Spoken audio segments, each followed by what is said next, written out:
UDF MLA ആയിട്ട് തിരഞ്ഞെടുക്കപ്പെട്ടവർക്ക് ആര് മുഖ്യമന്ത്രിയാകണമെന്ന് പോലും അഭിപ്രായം പറയാൻ പറ്റാത്ത അവസ്ഥ.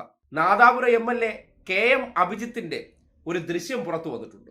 വിവാഹ ചടങ്ങിന് ചെന്നപ്പോൾ കഴിഞ്ഞ ദിവസം പുറത്തു വന്ന മുഖ്യമന്ത്രിയുമായി ബന്ധപ്പെട്ട അഭിപ്രായത്തിൽ KM അഭിജിത്ത് KC വേണുഗോപാലിനെ പിന്തുണച്ചതായിട്ട് കേന്ദ്ര നിരീക്ഷകരുടെ കൈവശമുണ്ടായിരുന്ന പേപ്പറിൽ നിന്ന് മാധ്യമപ്രവർത്തകർ പകർത്തി പുറത്തേക്ക് വിട്ട ചിത്രത്തിൽ നിന്ന് ബോധ്യപ്പെട്ടിരുന്നു.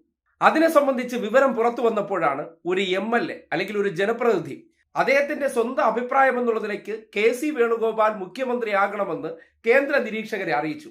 പക്ഷേ അത് പാടില്ലത്രേ.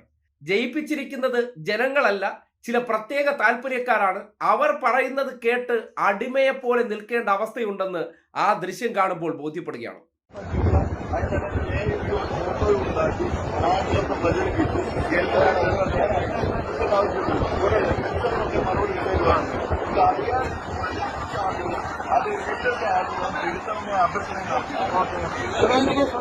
ഒരു MLAക്ക് അത് AI ചിത്രമാണെന്ന് പറഞ്ഞ് രക്ഷപ്പെടേണ്ട അവസ്ഥയൊന്ന് ആലോചിച്ച് നോക്കിയേ. ഇത് നാട്ടുകാരാണെന്നാണോ കരുതേണ്ടത്? നാട്ടുകാരല്ലെന്നേ. പുതിയ MLAക്ക് ഒഴിച്ചുകൂടാൻ പറ്റാത്ത ആരെങ്കിലും ആയിരിക്കണം വിവാഹം വിളിച്ചിട്ടുണ്ടാവുക. സ്വാഭാവികമായിട്ട് നാദാപുരം പോലുള്ള പ്രദേശത്ത് അഭിജിത്തിനെ വിജയിപ്പിച്ചത് അത് ചില പ്രത്യേക താല്പര്യമുള്ളവരാണ്. അതുകൊണ്ടാണല്ലോ അഭിജിത്തിനെ പിടിച്ചു നിർത്തി ഈ ചോദ്യം ചോദിക്കുന്നത്. ഒരുപക്ഷെ ആ ചോദ്യത്തിൽ എനിക്ക് സൗകര്യമുള്ള മറുപടി കൊടുക്കുമെന്ന് പറയാൻ പറ്റാതെ അദ്ദേഹത്തിന് ന്യായീകരിക്കേണ്ട അവസ്ഥ വന്നെങ്കിൽ ആ ചോദ്യം ചോദിച്ചിരിക്കുന്നവർ ആരായിരിക്കണം? അദ്ദേഹത്തിന്റെ തെരഞ്ഞെടുപ്പ് പ്രവർത്തന വിജയത്തിനു വേണ്ടി ചില പ്രത്യേക താല്പര്യത്തോടു കൂടി ഇടപെട്ടവരാണ്. ആ ഇടപെട്ടവരായതുകൊണ്ടാണ് ഇങ്ങനെ ഒരു കള്ളം പറഞ്ഞ് അഭിജിത്തിന് അവിടെ നിന്ന് രക്ഷപ്പെട്ടു പോകേണ്ടി വന്നത്. വിവാഹ സൽക്കാര വേദിയിൽ ഒരു MLA അല്ലെങ്കിൽ ഒരു ജനപ്രതിനിധി കടന്നു വരുമ്പോൾ അവിടെ പിടിച്ചു നിർത്തി ഈ കാര്യം ചോദിച്ചിട്ടുണ്ടെങ്കിൽ എന്താണ് ഈ നാട്ടിലെ രാഷ്ട്രീയത്തിൽ സംഭവിക്കുന്നതെന്ന് നാട് നോക്കിക്കാണേണ്ടതാണ്. ഒരു MLAക്ക് മുഖ്യമന്ത്രി ആരാകണമെന്ന് അവരുടെ സ്വന്തം അഭിപ്രായം പാടില്ല.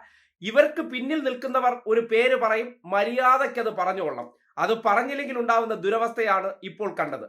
കേരളത്തിൽ ജമാഅത്ത് ഇസ്ലാമി ഉള്ളവർ VD സതീശനെ മുഖ്യമന്ത്രിയാക്കാൻ വേണ്ടി സകലമാന PR യന്ത്രങ്ങളും പ്രവർത്തിപ്പിച്ചുകൊണ്ടിരിക്കുമ്പോഴാണ് KC വേണുഗോപാലിന് അനുകൂലമായിട്ട് അഭിജിത്ത് നിലപാടെടുത്തു എന്നതിന്റെ തെളിവ് പുറത്തു വന്നത്. അത് ഒരു വിവാഹ സൽക്കാര വേദിയിൽ വരുമ്പോൾ പോലും പിടിച്ചു നിർത്തി ഇമാതിരി രീതിയിൽ ചോദ്യം ചെയ്യിച്ച് മറുപടി പറയിക്കുന്നുണ്ടെങ്കിൽ ഒരു MLAക്കൊക്കെ വന്നിരിക്കുന്ന ദുരവസ്ഥ എന്താണെന്ന് കേരളം കണ്ണു തുറന്ന് കാണേണ്ടതാണ്.